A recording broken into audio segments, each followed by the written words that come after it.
Introducing the Poco F2 Pro. I don't think it needs any introduction because this is a highly anticipated smartphone that continues the legacy of the Poco F1. Or does it? But either way, I've been using the Poco F2 Pro for about 2 weeks now, and here are my thoughts about this brand new flagship killer. And we will also focus on our 6 points about this phone. So let's start off with the performance of the Poco F2 Pro because I think that's what the main selling point of this phone is.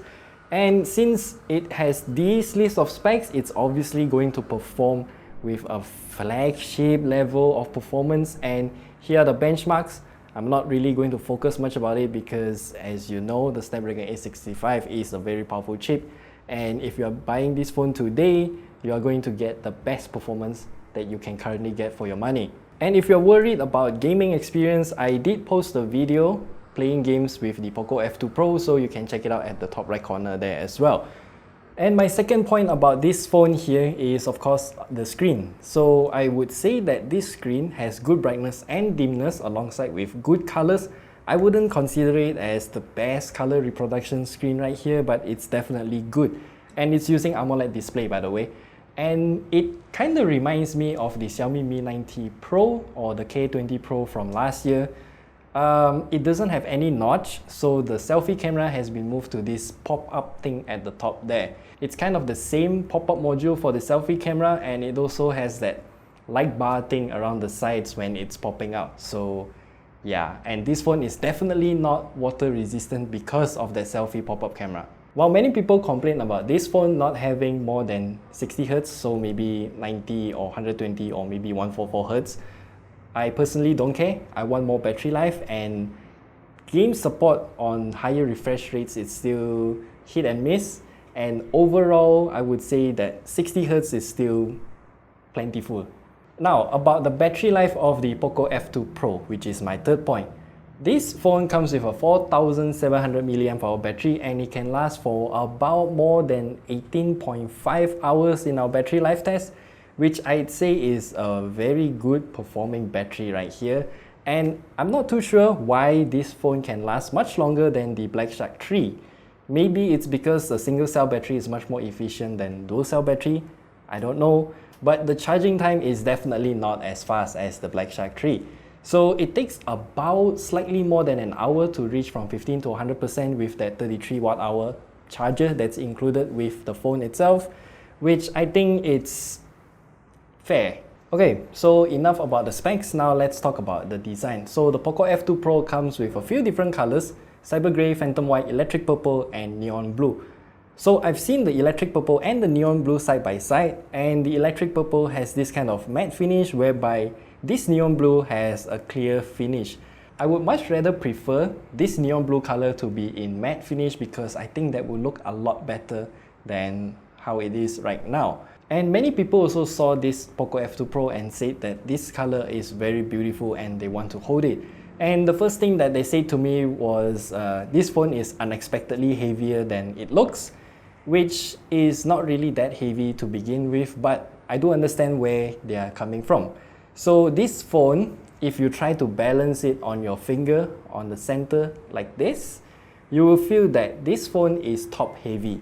What I mean by that is that there is some sort of rotational force when you're holding it with one hand, and you feel like the phone is always trying to topple like this. So yeah, I'm not sure why this design is like this, but overall I do feel like that rotational force is a bit annoying when you're trying to hold it. Either way, the Poco F2 Pro has a pretty standard smartphone design with a large circular cutout here.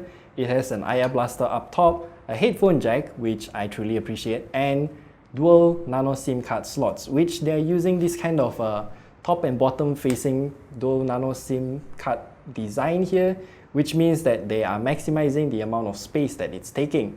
And my fifth point here is the cameras. So the Poco F2 Pro comes with a total of 4 cameras at the back, but only 3 of them are usable. So the main camera here, I would say that it's good looking under broad daylight. It could use a little bit more contrast and color vividness, Currently, it's quite dull, and I also disabled HDR since it makes the shadows way too bright and it's just not something that I prefer. And the HDR mode also failed to normalize the exposure when I'm taking a picture of this signboard at night. Then comes the AI mode, which I think it's a bit weird. Under broad daylight, I didn't see it do anything at all, but under low light conditions, not even nighttime by the way, the AI mode just brings out too much noise, so I disabled the AI mode as well. But the ultra wide angle camera here is pretty standard. It is a fixed focus ultra wide angle camera, and overall it does seem to have the same characteristics as the main camera as well. It will take some editing to make the picture look nice, but I'm not going to do it in this video. But what surprised me the most is of course the macro camera. This is a telephoto macro camera, so I took a lot of close-ups with this phone right here because it has autofocus as well, and the results are just fantastic. I do love some of that texture pictures right here, but it's kind of difficult to focus using the auto mode on this camera. It can be noisy sometimes, and it's kind of difficult to stabilize that macro mode. So I would say that if you want to take good macro shots, do get yourself a tripod for this phone. And luckily, this phone has a manual mode for the macro camera as well. And since we updated to MIUI 12, this phone comes with a revamped camera UI, which is very similar to Samsung's camera interface in terms of how interactive it can be. And you can also customize the camera modes in the UI itself, just like Samsung's built-in camera app. And with that note, we will talk about our last point, which is the software. So this phone comes with Android 10 with MIUI 12. Yes, we updated it to MIUI 12. And to get that camera interface, you have to update to the latest MIUI 12 as well.